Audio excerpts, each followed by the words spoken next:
Circondati e aggrediti a calci e pugni, 2 controllori della MOM, è accaduto a Montebelluna. La banda di ragazzini tra i 16 e i 18 anni è stata identificata dai carabinieri. Il racconto di una delle vittime. È stata la giornata del dolore e dell'orgoglio ad Agordo. Oltre 5.000 persone hanno detto addio a Leonardo Del Vecchio. Sarà sempre qui con voi, ha detto la moglie Nicoletta. Covid, nuovo balzo di contagi, ma crescono anche i ricoveri. Omicron 5 al 75%. Il DG Benazzi: usate le mascherine FFP2 quando incontrate persone anziane o fragili. Vendevano sub fingendosi dipendenti di una nota azienda di leasing, sventata dalla polizia una truffa da 140.000 euro. Al via sabato 2 luglio, i saldi estivi dureranno sino a fine agosto. Confcommercio, segnali incoraggianti, speriamo segnino la ripresa del settore dopo il Covid. Il futuro delle televisioni locali in un incontro organizzato dalla CGIL di Treviso, dal passaggio al nuovo digitale al vero servizio pubblico, tra i relatori anche il nostro editore Filippo Iannakopoulos. Presentata oggi a Roma la donazione al FAI da parte della famiglia Brion del memoriale realizzato dall'architetto Carlo Scarpa a San Vito di Altivole. Il FAI curerà manutenzione e valorizzazione del capolavoro. Buonasera e ben ritrovati con l'edizione di Treviso dei nostri telegiornali. La cronaca in primo piano, circondati e aggrediti da una banda di ragazzini, vittime 2 controllori della MOM. È accaduto a Montebelluna. I giovani sono già stati identificati dai carabinieri. Nella collisione che ho avuto mi sono rotto il menisco del ginocchio sinistro. Cammina aiutandosi con le stampelle. Eddie Dal Rovere, controllore per la MOM, che ieri pomeriggio è stato aggredito e preso a calci e pugni assieme ad un collega da una banda di ragazzini tra i 16 e i 18 anni già noti alle forze dell'ordine. È accaduto alla fermata dell'autostazione di Montebelluna. Nel giro di 5 minuti siamo stati circondati da altri 7-8 dei compagni di loro, insomma, che sono usciti dalla stazione dei treni, e lì abbiamo preso veramente paura. Pensavamo che saltasse fuori qualche coltello. Sono stati attimi di terrore. Tutto è iniziato sopra il pullman quando il conducente si è accorto che 2 soggetti, 41 e 17 anni, non avevano il biglietto. È iniziata così una violenta discussione fino a quando Eddie ha chiesto ai 2 i documenti. Quando ero a terra, che stavo facendo il verbale, e lui mi ha attaccato direttamente, mi ha saltato addosso direttamente nelle tasche per recuperare i documenti, e da lì è nata la colluttazione e siamo finiti a terra. Lui mi ha sferrato pugni e calci. In poco tempo ai 2 si sono aggiunti altri 4 ragazzini, amici del 17enne. Immediatamente sono stati chiamati i carabinieri, che sono giunti sul posto con alcune pattuglie. Gli aggressori intanto si sono dati alla fuga, ma per poco i militari dell'Arma della compagnia di Montebelluna, grazie alle telecamere di videosorveglianza e alle testimonianze di chi ha assistito impotente a questa aggressione, hanno identificato la banda. Loro praticamente, secondo me, non è tanto il biglietto in se stesso o il verbale in se stesso, loro proprio hanno voglia di fare rissa. Non è il primo caso, spiega il presidente della MOM Giacomo Colladon, e ora abbiamo preso una decisione. Noi stiamo cercando di prevenire, stiamo dotando i verificatori di webcam, che secondo noi è un deterrente perché registra ovviamente la situazione. Si tratta di persone che non vogliono rispettare le regole. Vanno perseguite anche oltre che redarguite. Amareggiato e sotto shock, Eddie ci dice: Io è 22 anni che sono in questa azienda, prima con la vecchia azienda, adesso con quella nuova, e ho sempre operato con loro, ho fatto il verificatore gran parte della mia vita qui in azienda, ed è la prima volta che me la sono vista brutta così. Ed abbiamo un'ultima ora di cronaca che ci arriva proprio da Montebelluna, dove poco fa si sarebbe verificata una rissa nel bar centrale. Ci sarebbe anche una persona rimasta ferita, pare in condizioni abbastanza gravi. I carabinieri si stanno recando sul posto. Contiamo naturalmente di fornirvi ulteriori aggiornamenti nel corso di questa edizione del nostro telegiornale. Ed ancora da Montebelluna, dove una persona in evidente stato di alterazione psicofisica vagava in via dell'ospedale. I carabinieri si sono avvicinati e in un primo momento l'uomo sembrava collaborativo, poi il 38enne di origini albanesi ha cercato di sottrarsi al controllo dei militari, si è introdotto nell'abitazione probabilmente di un conoscente ed è uscito impugnando un coltello da cucina. I carabinieri l'hanno bloccato e disarmato, poi lo hanno affidato alle cure dei sanitari del locale ospedale. La sua posizione è ora al vaglio dell'autorità giudiziaria. Non ci sono stati in questo caso feriti. Ed ancora cronaca con 2 trevigiani e un vicentino che sono stati denunciati per truffa aggravata ai danni di un rivenditore di auto. Dalla polizia sono stati sequestrati 142.000 euro e 2 orologi Rolex.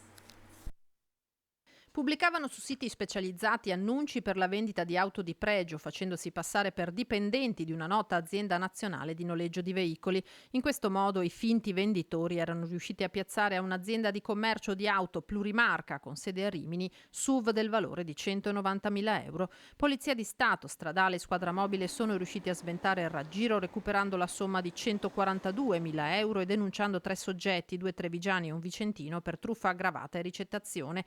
Il rivenditore romagnolo era alla ricerca di autovetture di pregio per alcuni suoi clienti interessati ad acquistare dei SUV e in un sito specializzato nel settore è incappato nell'annuncio di un fuoristrada in pronta consegna. Tutto faceva pensare che a pubblicarlo fosse stata la nota azienda nazionale di leasing, che era invece estranea alla vicenda. La trattativa aveva incluso poi altri 4 veicoli, autovetture di fatto esistenti ma già cedute a terzi o esportate all'estero e mai consegnate. Da qui l'intervento della polizia. Nel corso delle perquisizioni sono stati rinvenuti e sequestrati anche 2 orologi Rolex utilizzati per effettuare ulteriori truffe a ignari compratori. E verrà effettuata domani l'autopsia sul corpo di Sara Pegoraro, la modella 26enne morta alcuni giorni fa a causa di un malore. L'ipotesi è che a uccidere la ragazza sia stato un'overdose. La Procura di Treviso ha aperto un fascicolo di indagine per morte in conseguenza di altro reato. Sara nel fine settimana era stata soccorsa dal SUEM e dai carabinieri perché trovata in uno stato di alterazione psicofisica. Era uscita di casa e la famiglia preoccupata aveva allertato il 112. La 26enne era stata vista in un fossato davanti ad un supermercato in Viale della Repubblica. Portata in ospedale, qualche ora dopo era tornata a casa. A trovarla senza vita la madre. Il sostituto procuratore titolare del fascicolo ha già disposto le analisi del sangue per fare chiarezza sul tipo di sostanza assunta dalla modella e che potrebbe esserle risultata fatale. Ora il Covid, nuovo balzo dei contagi in Veneto. Nelle ultime 24 ore si registrano 8.557 nuovi positivi e 3 vittime, in aumento anche i ricoveri. Il punto nella Marca con il direttore generale dell'ULSS, Francesco Benazzi.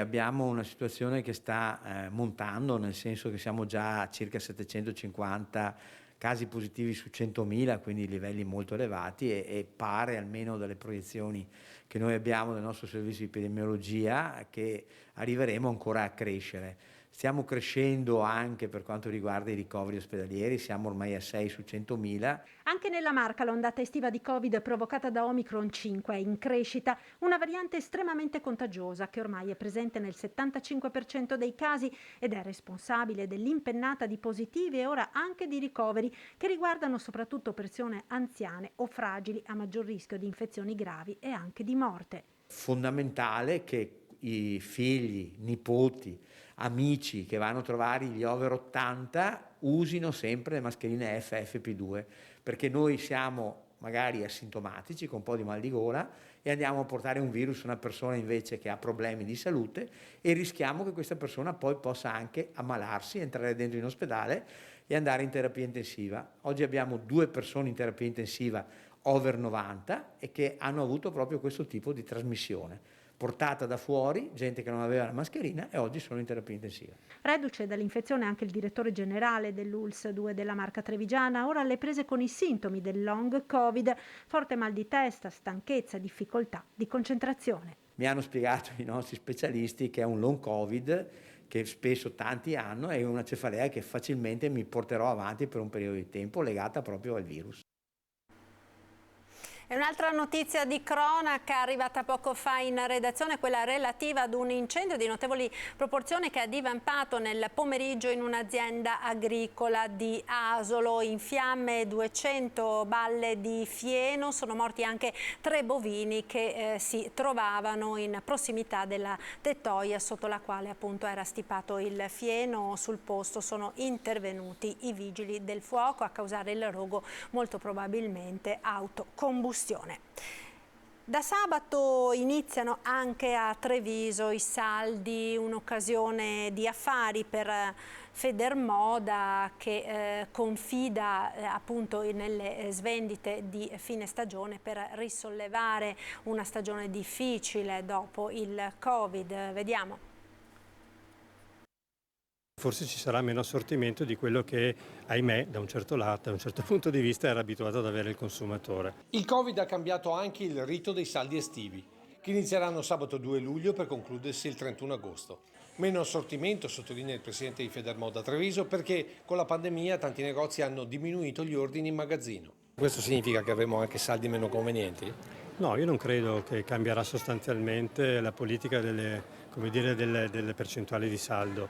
Che inizieranno con prezzi tagliati dal 20 al 50% per poi concludersi con gli extra sconti di fine agosto, anche quest'anno per dare un po' di ossigeno ai bilanci di tanti negozi. Arrivano dopo 5 mesi difficili, i primi 3 mesi dell'anno sono stati mesi con dei segni ancora negativi, aprile e maggio finalmente si è invertita la tendenza, quindi le aspettative sono quelle di un saldo che continui questa inversione di tendenza e sia un saldo che faccia un po' da spartiacque tra ciò che abbiamo passato e ciò che speriamo di intravedere nel futuro. Siamo molto lontani dai numeri prima della pandemia, pre-pandemici, però ci sono tutta una serie di segnali che fanno pensare bene. Ottimismo ma anche realismo in un mondo che è cambiato partendo dal commercio elettronico e che sta cambiando ancora con una nuova tendenza.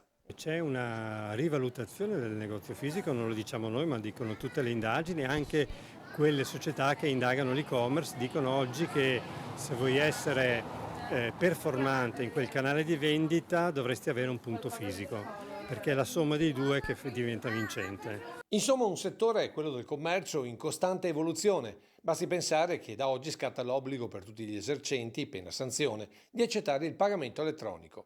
Ma in questo mondo che si evolve costantemente, per Pomini comunque ha ancora un senso parlare di saldi. Se non altro perché il consumatore finale che considera il saldo ancora un brand importante, la dimostrazione è quella che vedremo, clima permettendo, perché questo caldo non agevolerà sicuramente, ma vedremo comunque in afflusso in città molto diverso di quello che abbiamo visto in queste settimane. Super bonus 110%, grandissima preoccupazione da parte delle imprese del settore edile che con lo stop alla cessione dei crediti rischiano il fallimento. I crediti non si sono sbloccati, non si stanno sbloccando, probabilmente ci vorrà del tempo, però il tempo per le aziende è vitale. Quindi se non presto e velocemente non si risolve la situazione, sì, gli uomini devono stare a casa purtroppo e quindi le aziende si fermano. Super bonus 110%. Il blocco della cessione dei crediti per esaurimento dei fondi sta creando enormi difficoltà alle imprese del settore, come non poche preoccupazioni alle famiglie che hanno intrapreso quella che si è rivelata una corsa ad ostacoli per la riqualificazione energetica della propria abitazione. Nella sola provincia di Treviso, secondo una stima di Confartigianato, le imprese dell'edilizia vantano crediti per circa 75 milioni di euro. Anche qui da noi abbiamo molte aziende in fase critica, qualcuna cerca di fare fronte con le proprie sostanze a questa situazione, però è molto difficile. I crediti non si sono sbloccati, non si stanno sbloccando, probabilmente ci vorrà del tempo, però il tempo per le aziende è vitale. Il settore chiede al governo un rapido intervento per sbloccare il mercato dei crediti, consentendo le cessioni per chi ha fatto o sta facendo i lavori, altrimenti sono a rischio fallimento migliaia di imprese, mentre altrettante famiglie rischiano di restare in mezzo al guado.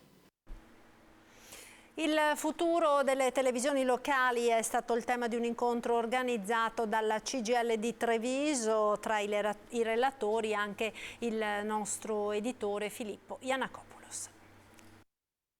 Il servizio pubblico è la cifra della televisione locale del futuro. Questa è la prospettiva ribadita oggi nell'incontro organizzato dalla CGIL di Treviso nell'auditorium di Via Dandolo, dove si è partiti dal secondo passaggio digitale della televisione in Italia per discutere sul ruolo delle emittenti locali non solo rispetto ai grandi network nazionali, ma alle piattaforme internet dei colossi mondiali.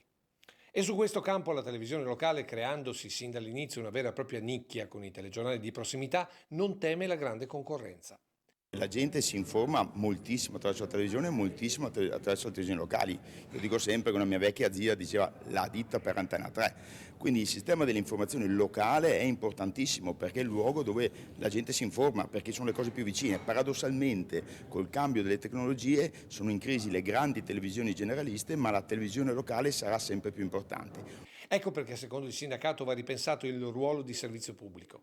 Questo è il periodo nel quale si sta discutendo il contratto di servizio della RAI. Allora io penso che bisogna fare un dibattito ampio, pubblico, con tutti gli stakeholder e quindi anche la realtà locale di questo mondo, a partire da quello che è il ruolo della RAI, del servizio pubblico e quindi a caduta il ruolo di tutto questo mondo, pubblico, privato, nazionale e locale. Una sfida che coinvolge anche il mondo dei giornalisti. Perché serve ancora l'ordine dei giornalisti? Perché serve una struttura che sia in grado di assicurare il rispetto delle norme professionali, della correttezza professionale, del rispetto verso telespettatori e lettori. Rispetto per le notizie vere non inventate, per fonti autorevoli e non diffuse nel mare infinito di internet, ma anche comunicate da aziende credibili in termini di professionalità e rispetto per i lavoratori. Imprese che hanno nel servizio di informazione alle proprie comunità il vero obiettivo quotidiano. Ma qual è allora il futuro della TV locale? È un futuro di servizio. Ovviamente non ci devono essere bastoni fra le ruote, non possiamo avere una legislazione, come è successo con lo switch off, che ci rema contro, che ci impedisce di fare il nostro lavoro.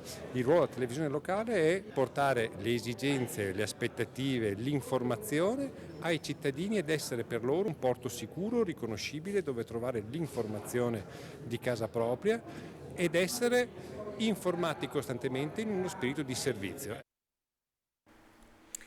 Torniamo ora all'incidente nel sud della Francia in cui ha perso la vita un 48enne di Vittorio Veneto dal letto d'ospedale. Il toccante video della moglie che nello schianto in moto è rimasta seriamente ferita. Adesso stiamo sbrigando le pratiche per portare mio marito a casa. Non potrò essere presente al funerale di mio marito perché devo rimanere immobilizzata qui. Dal letto dell'ospedale francese in cui dovrà rimanere a lungo prima di iniziare la riabilitazione, Simona Magagnin, moglie di Daniele Casagrande, il 48enne di Vittorio Veneto morto nell'incidente in moto sui Pirenei, ha postato un video indirizzato a parenti e amici per rassicurarli sulle sue condizioni e si commuove pensando che ai funerali del marito non potrà esserci. Le sue condizioni non le consentono per ora di spostarsi. Ho il bacino fratturato in vari punti e 3 vertebre della schiena spezzate, quindi per 6 settimane devo stare qui a riposo, quindi niente casa, niente famiglia, niente attività, devo stare ferma e dopo ci sarà comunque una lunga convalescenza con tutta la riabilitazione. La coppia era in vacanza nel sud della Francia. Poco dopo la partenza da Arles, lo schianto contro un furgone è costato la vita a Daniele, titolare insieme al fratello di una nota carrozzeria a Vittorio Veneto. Simona cerca di essere forte per lei e per le 2 figlie, Gloria e Alice, e proprio Gloria l'ha raggiunta insieme agli zii in queste ore. Stare insieme ci farà bene. Grazie di tutti i pensieri, arrivano. Tutti i pensieri di luce, di guarigione arrivano. Non mi sento sola, grazie. Prova empatica dell'amministrazione comunale per comprendere le difficoltà dei disabili e quali interventi occorrano per abbattere le barriere architettoniche. Vediamo. Bisogna fare formazione di carattere tecnico ma anche di tipo culturale e anche di tipo sociale. Creare una nuova coscienza, un nuovo senso civico di una città sempre più accessibile per tutti. Va in questo senso la prova empatica a cui hanno preso parte sindaco, assessori e consiglieri comunali calati nei panni dei non vedenti o di chi è costretto a spostarsi in carrozzina per comprendere le difficoltà di ogni giorno in una città come Treviso. Questa, se fosse stata allargata di altri 5 cm, 10 cm per parte, non era male. Piazza Rinaldi, via Campana, San Parisio, poi le mura. Aiuto! Ho beccato qualcuno. Sono io.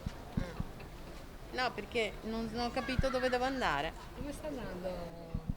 Beh, devo dire che già i disabili veramente noi non li capiamo e quando provi quello che provano loro tutti i giorni veramente ti senti quanto sei inadeguato a risolvere i loro problemi. Qua cominci a sentirti. Ma ci sono momenti, perché sta una piccola rampa ancora. L'esperienza del non vedente è forse la peggiore, nel senso che ci mancano i sensi con cui noi primariamente percepiamo la nostra città, il mondo, i percorsi, la nostra vita quotidiana, quindi si rallenta anche tutto.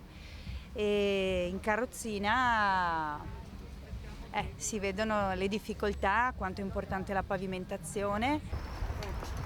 Qua, adesso cosa fa qua? Così, ecco qua. Come sta andando? Hai visto qua? Non era facile questo passaggio, hai visto? Fa capire una volta in più quanto possiamo fare per ridurre le barriere architettoniche. Soprattutto quello che più mi rattrista è che ho visto parecchie volte persone magari non vedenti col bastone e la gente anziché dargli una mano non si spostavano. Abbiamo capito che di strada ce n'è ancora tanta da fare, ovviamente l'impegno della parte dell'amministrazione è quello di continuare ad investire, però esperienze come queste ci fanno capire quali sono le difficoltà che le persone affrontano nel quotidiano banalmente per andare a prendere il pane, a fare la spesa o a farsi una visita medica. È un percorso che ripeteremo anche con altre categorie, quindi non solamente la classe politica dirigente della città di Treviso, ma anche tutte le associazioni di categoria, ad esempio i commercianti o altre associazioni che si occupano quotidianamente e che hanno attività di carattere commerciale proprio per creare un concetto di città sempre più inclusiva. Linea alla regia ora per qualche istante di pubblicità, tra poco.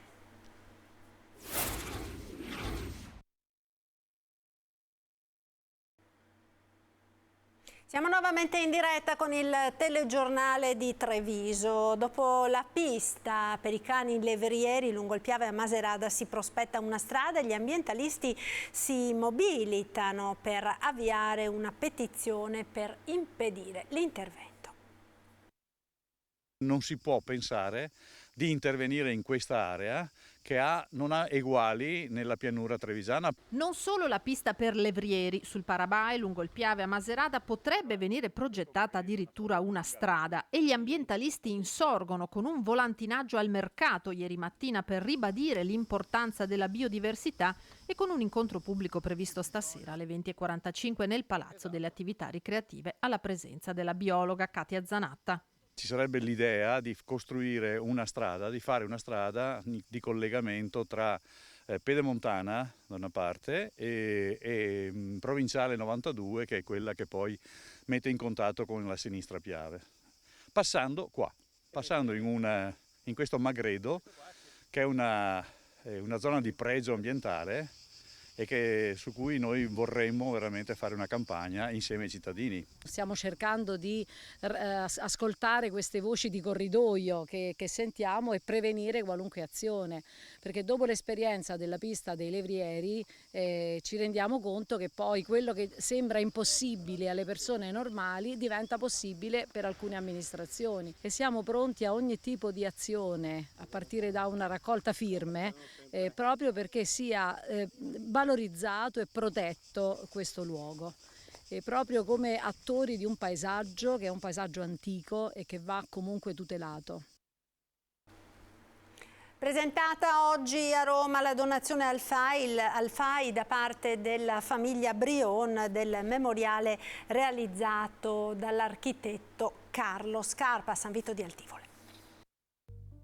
Sarà il FAI a gestire e valorizzare il memoriale Brion, il monumentale complesso funerario di San Vito di Altivole, che ora la famiglia Brion ha donato al Fondo per l'Ambiente Italiano. Era il 1969 quando la famiglia di imprenditori nota per il marchio Brion Vega, azienda di punta nella produzione di apparecchi elettronici di design del secondo dopoguerra, commissionò all'architetto veneziano Carlo Scarpa il memoriale per Giuseppe Brion. Ne nacque un'opera che rappresenta un unicum nella storia dell'architettura.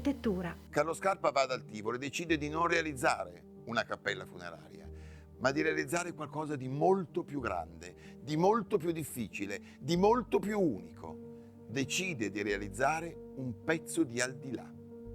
Nessuno di noi è mai stato nell'Aldilà e nessuno ne è mai tornato. Non sappiamo come sia l'Aldilà, ma Carlo Scarpa se lo immagina e ce lo propone. È un insieme di spazi, di vuoti, di pieni, di forme geometriche, di acqua, di cemento, di oro, di cipressi, di silenzio, di paesaggio, che mischiati insieme, uniti insieme, ci danno una visione della realtà completamente diversa. Il FAI ora curerà la manutenzione, gestione e valorizzazione del monumento, che aprirà al pubblico da venerdì 8 luglio dalle 8 alle 19.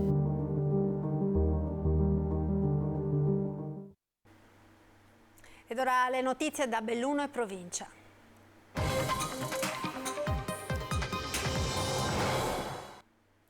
Quella di oggi è stata la giornata del dolore e dell'orgoglio ad Agordo, dove oltre 5.000 persone hanno detto addio a Leonardo Del Vecchio. L'agordino ed il bellunese si sono fermati, sarà sempre qui con voi, ha detto la moglie Nicoletta.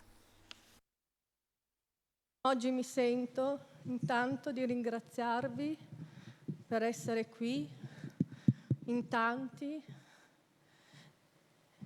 e dirvi che Leonardo, che il vostro presidente, il vostro amico, il vostro padre per i figli,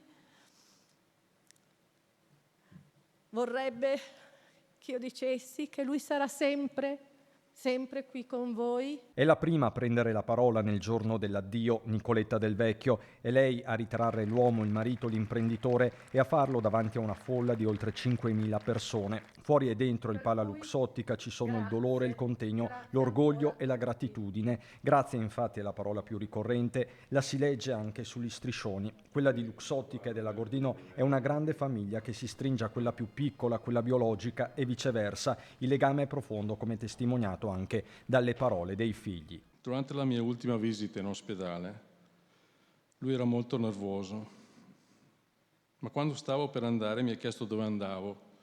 Io gli ho detto che andavo ad Agordo per vedere la fabbrica. Non l'ha mai chiamata stabilimento, l'ha sempre chiamata la sua fabbrica, che a causa del Covid non avevo visto da tempo. Nel sentire questo il suo viso si è illuminato e con un sorriso bellissimo mi ha detto: la fabbrica è così bella adesso. Accanto ai familiari e collaboratori di una vita, ai dipendenti, agli amministratori del territorio, anche tanti imprenditori, da Luciano e Alessandro Benetton a Paolo Berlusconi e l'ex amministratore delegato Andrea Guerra. Com'è possibile che un seme simile a un granello di senape, il più piccolo di tutti i semi, seminato in un campo, una volta cresciuto e più grande delle altre piante, si è chiesto durante l'omelia il vescovo di Belluno Feltre Renato Marangoni. È questa anche la parabola dell'occhiale.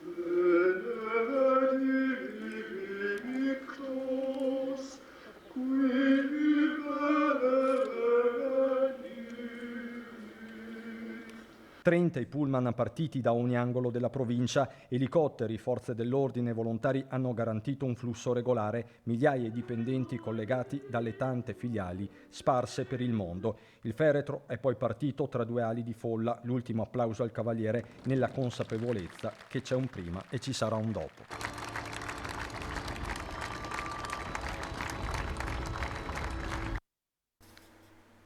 Ma oggi si è parlato anche del futuro di Luxottica ad Agordo ed in Veneto. Le parole più importanti sono arrivate dal collaboratore principale di Del Vecchio, Luigi Francavilla. Resteremo altri 300 anni, ha detto. Tanti gli imprenditori presenti, anche Luciano e Alessandro Benetton. Ho sempre detto per iscritto che non resteremo qua per altri 3 secoli, ma poi il resto non lo so. Perché qui si sanno fare gli occhiali. Prima Claudio diceva... Non so fare anche gli altri, ma sanno fare anche gli altri gli occhiali. Non siamo gli unici, forse noi li facciamo meglio, siamo più bravi, ma spero che gli altri diventino bravi anche loro. Qual è il valore aggiunto di Luxottica ad Agordo? La sincerità, la semplicità, la trasparenza. E tra gli ultimi ad andarsene dal Pala Luxottica Luigi Francavilla, amico fraterno e spalla di Leonardo Del Vecchio per una vita, a 85 anni è ancora lui la guida fidata degli stabilimenti veneti. Le sue parole hanno un peso specifico e allontanano le nubi di cambi di governance e di rotta dopo la fusione tra Luxottica e il gruppo francese Silor. Abbiamo assunto quest'anno 500 persone. 500 persone? Sì. Solo qua o vedo... Nell'azienda... con un sedico, quella roba. Rassicurazioni che arrivano in un giorno di profonda tristezza. Del Vecchio non era solo l'imprenditore che ha garantito benessere, ma una figura di riferimento per tutti, lavoratori e colleghi imprenditori. A ricordarlo, oltre all'ex amministratore delegato Andrea Guerra e a Paolo Berlusconi, Luciano Benetton. Per questa zona è stato tutto e anche il futuro continuerà con lui, un innovatore per il secondogenito Alessandro. È quello che...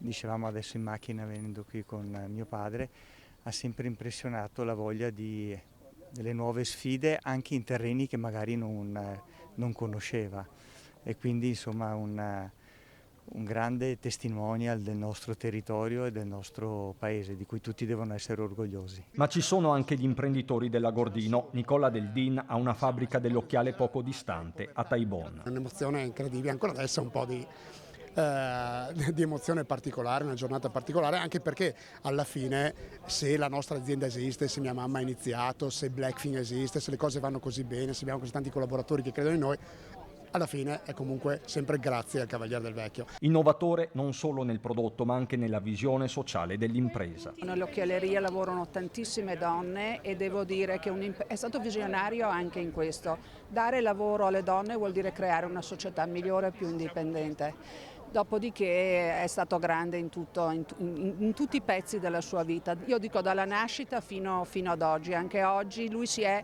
donato a questa comunità e quindi è comunque emozionante. Io sono commossa. Presenti in massa anche gli amministratori del territorio a rappresentare il governo, il ministro D'Incà che ricorda l'ultimo incontro quando Leonardo Del Vecchio decise pochi mesi fa di procedere al salvataggio di un altro simbolo industriale bellunese, la ceramica dolomite. Io sono voluto andare a trovarlo per proporgli questa possibilità e abbiamo parlato delle persone che lavoravano all'interno, le stesse persone che hanno contribuito nel corso del tempo a realizzare quello che è il sogno della Luxottica e lui ha creduto fermamente in questa prospettiva analizzando chiaramente i dati e ha dato un importantissimo contributo senza il quale chiaramente non si poteva partire. Anche lì una volta è stato fondamentale il suo apporto. Guardate, dobbiamo veramente tanto a questa persona. L'ultimo gesto d'amore per il territorio è stato il salvataggio accanto ad altri capitani d'industria della ceramica dolomite di Borgo Valbelluna. Leonardo Del Vecchio del resto non era solo occhialeria, la sua vita lo dimostra, anche quella privata. Dalle parole soprattutto dei figli e della moglie è apparso quel tratto umano di una persona di un valore straordinario che ci ha commosso, che ci ha emozionato e che ha lasciato penso un grande segno, quindi una giornata che pur nella tristezza e nel dolore porteremo un po' tutti nei nostri cuori perché abbiamo perso e siamo consapevoli una persona di cui ne nascono uno ogni 100 anni perché la sua forza, la sua determinazione, la sua umanità penso che siano uniche. Presenti tutti i sindaci del territorio, la regione con l'assessore Giampaolo Bottacin, ma soprattutto loro, i lavoratori Luxottica, oggi rimasti orfani di una guida ma orgogliosi di averla conosciuta. Una persona umile, forse anche più di qualche operaio. Sicuramente il grazie di Agordo, io l'ho già salutato ieri, pur vivendo a Padova e pur non avendolo conosciuto. E chiudiamo quest'ampia pagina dedicata all'ultimo saluto a Leonardo Del Vecchio. Parliamo ora di cultura ed arte con la splendida mostra allestita a Palazzo Fulcis a Belluno dedicata ad Augusto Müller.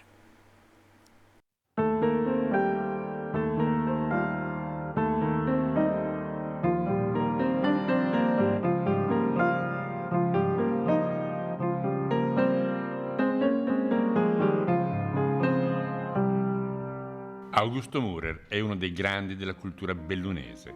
La sua storia, le sue opere, il suo impegno ne hanno reso l'immagine indelebile. La mostra alle origini della scultura di Palazzo Fulcis lo ricorda in maniera emozionante. Ecco allora chi, artista da sempre e amico di Mürer da quando era ragazzo, ne ha voluto promuovere il ricordo nei 100 anni dalla nascita. L'avevo conosciuto da quando avevo 14 anni. Io ero un frequentatore per lontani parenti della Valle del Biois e tramite Tono Zancanaro, che mi ha fatto andare nella bottega di Mürer, è cominciata una lunghissima consuetudine che dopo ha coinvolto Zanzotto, Rigoni Stern, e ce la siamo raccontata per una vita intera finché se n'è andato.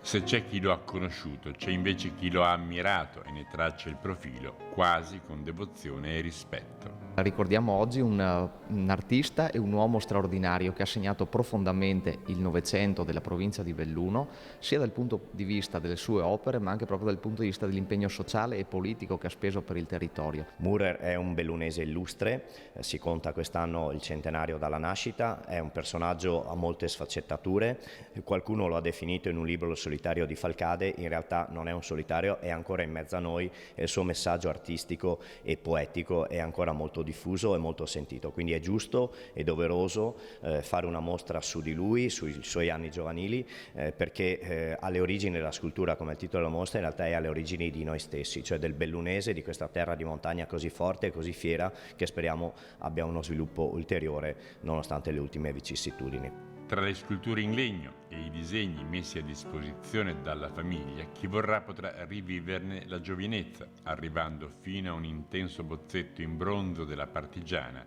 che molti invece avranno ammirato baciata dall'acqua di Venezia, dove si trova collocata.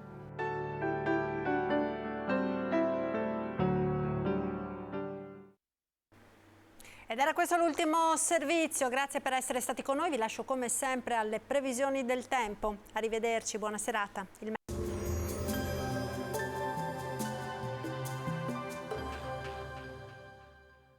Da oltre 40 anni Bacifrutta c'è per te. La qualità e il risparmio Bacifrutta c'è per te. Selezioniamo il prodotto, Bacifrutta c'è per te.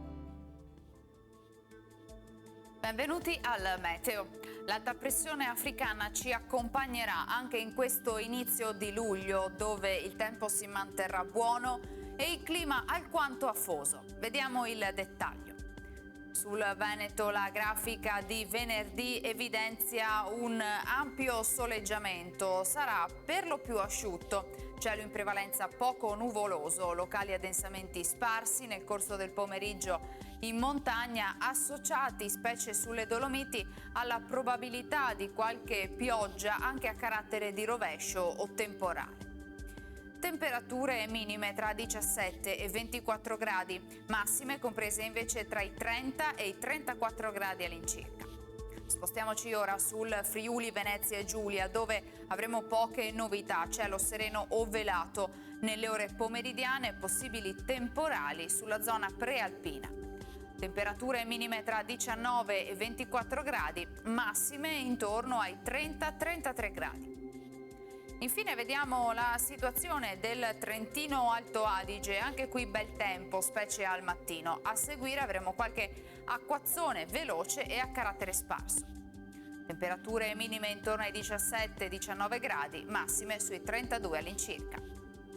Dal meteo di Antena 3 per ora è tutto, arrivederci al prossimo aggiornamento.